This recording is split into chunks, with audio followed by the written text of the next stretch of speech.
Hi mga ka-traders, magandang yaman po sa inyong lahat. Sa video naman po na ito, makikita po natin yung aking mga trades dito at makikita din po natin yung update sa aking personal trading challenge. Lagi po kasing nagpapa-challenge sa sarili ko, no? Parang sa gayon, makita ko yung progress ko, ano pa yung mga kailangan baguhin at mga i-improve. Kaya naman sa video na ito, saglitan na lang, no? Kasi lobat na ako. Gusto ko lang talagang i-share sa inyo yung mga tips and learning sa pagte-trade.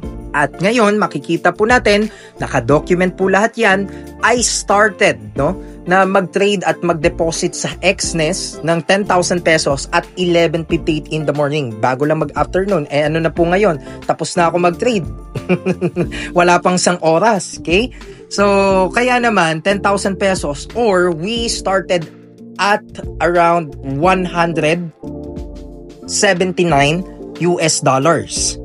Okay, 179 or 10,000 pesos, no? Actually, syempre, paper loss yan kanina, hinintay natin, nag-sell tayo sa gold, XAUUSD, kasi nakikita natin sa ating analysis and forecast na pababa siya.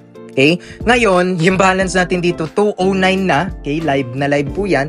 Search natin, no? So, 209 to Philippine pesos. So, kumita tayo ng at around 1,600 pesos. Okay? Kasi kung sasama pa natin yung butal, well, 1.7 na yan, no? We earned, 17% somehow, no? So, kaya nga yan yung ating balance dito, no? Kung makikita natin.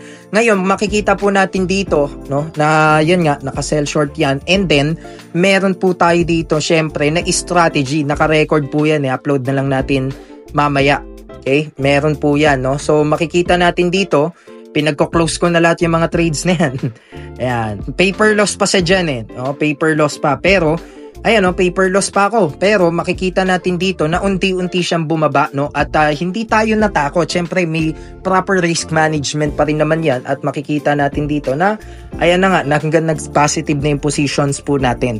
So, kaya yun guys, no? Paano ko ba ginagawa, no? Yung mga gantong klaseng trades, no? Especially, pag nakikita ko yung momentum na pababa na siya talaga, no? Unang-una kasi dyan makikita nyo na hahanapin nyo yung trend Hahanapin nyo kahit sa short term or medium term. Ang kailangan lang makita nyo talaga yung favor ng market, no? Where it's in the side of the sellers or in the side of the buyers. So yun ang importante nyo kailangan malaman. Number 2, kasi kung scalper ka, kung scalp trading yung ginagawa mo or day trading, intraday, napaka-importante ng pagbabasa ng structure ng candlesticks at ng mga buong market patterns and structures, no? Kasi kailangan alam mo nga bukod sa trend yung behavior ng market, yung attitude ng market ng mga buyers and sellers towards sa kanyang galaw. Okay? Para malaman mo kung kanino ba talaga nga pumapabot. So, yung laki ng candlesticks, yung dami, it really matters a lot. Okay?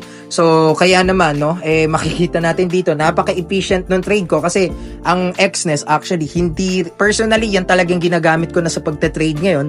Okay? Especially, medyo forex na center yung content natin. And then, ngayon, makikita natin na talagang efficient mag-trade, no? Kasi nag-deposit ako kanina, 179 USD. Pumasok ka agad, no? Nakapag-trade ka agad ako, no? At talagang personally, walang slippage, no? Alam mo yung pagka-binenta mo, hindi yung delay.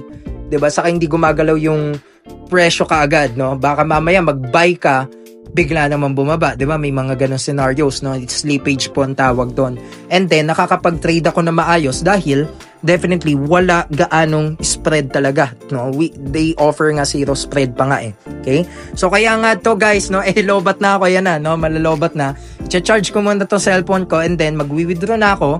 Okay? Kumita tayo 1.6, 1.7, no? Around ng less than 1 hour. At yun nga, by the way, no, risk disclaimer, hindi po madali itong ginagawa namin dito. Siyempre, meron po yung proper risk management, may proper market timing at discipline. Okay? So, kaya magagawa nyo rin yan, definitely, kapag ka, siyempre, natuto, nag-aral din kayo na maigi, hindi lang ng charting, but also the whole point of view, the overview of forex trading and also economics. Okay? So, kaya yun guys, no, mamaya upload ko yung mga strategies natin. Sana marami kayong natutunan. Marami pa tayong gagawin ng mga trading challenge, magbibigay tayo ng mga insights, mga updates and learnings para sa ating mga ka-traders. So yun lang guys ha. Again, maraming salamat po sa inyong panonood at pagsuporta. Marami pa tayo ibibigay sa inyo na value. Yun lamang po. God bless you all and see you on my next vlog.